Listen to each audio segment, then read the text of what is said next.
Tak selamanya Abu Nawas bersikap konyol. Kadang-kadang timbul dalam hatinya yang merupakan bukti kesucian dirinya. Bila sedang dalam kesempatan mengajar, ia akan memberikan jawaban-jawaban yang berbobot sekalipun ia tetap menyampaikannya dengan ringan. Seorang murid Abu Nawas ada yang sering mengajukan macam-macam pertanyaan. Tak jarang ia juga mengomentari ucapan-ucapan Abu Nawas jika sedang memperbincangkan sesuatu. Ini terjadi saat Abu Nawas menerima 3 orang tamu yang mengajukan beberapa pertanyaan kepada Abu Nawas. Manakah yang lebih utama, orang yang mengerjakan dosa-dosa besar atau orang yang mengerjakan dosa-dosa kecil? Ujar orang yang pertama.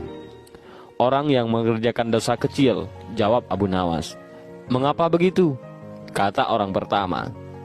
Sebab dosa kecil lebih mudah diampuni oleh Allah, ujar Abu Nawas. Orang pertama itu pun menganggut-anggut sangat puas dengan jawaban Abu Nawas. Giliran orang kedua maju. Ia bertanya mengajukan pertanyaan yang sama. Manakah yang lebih utama, orang yang mengerjakan dosa-dosa besar atau orang yang mengerjakan dosa-dosa kecil? Yang utama adalah orang yang tidak mengerjakan keduanya, jawab Abu Nawas. Mengapa demikian? Tanya orang kedua.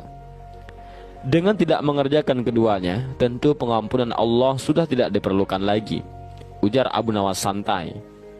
Orang kedua itu pun menganggut-anggut menerima jawaban Abu Nawas dalam hatinya. Orang ketiga pun maju, dan pertanyaannya pun juga 100% sama. Manakah yang lebih utama, orang yang mengerjakan dosa-dosa besar atau orang yang mengerjakan dosa-dosa kecil? Orang yang mengerjakan dosa besar lebih utama, ujar Abu Nawas. Mengapa bisa begitu? Tanya orang yang ketiga itu lagi. Sebab pengampunan Allah kepada hambanya sebanding dengan besarnya dosa hambanya, ujar Abu Nawas.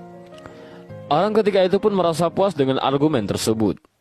Ketiga orang itu pun lalu beranjak pergi. Si murid yang suka bertanya kontan berujar mendengar kejadian itu. Mengapa pertanyaan yang sama bisa menghasilkan 3 jawaban yang berbeda? Katanya yang tidak mengerti. Abu Nawas tersenyum, kemudian menjawab, manusia itu terbagi atas 3 tingkatan.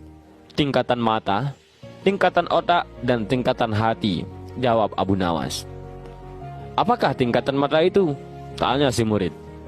Seorang anak kecil yang melihat bintang di langit, ia akan menyebut bintang itu kecil karena itulah yang tampak di matanya, jawab Abu Nawas memberi perumpamaan.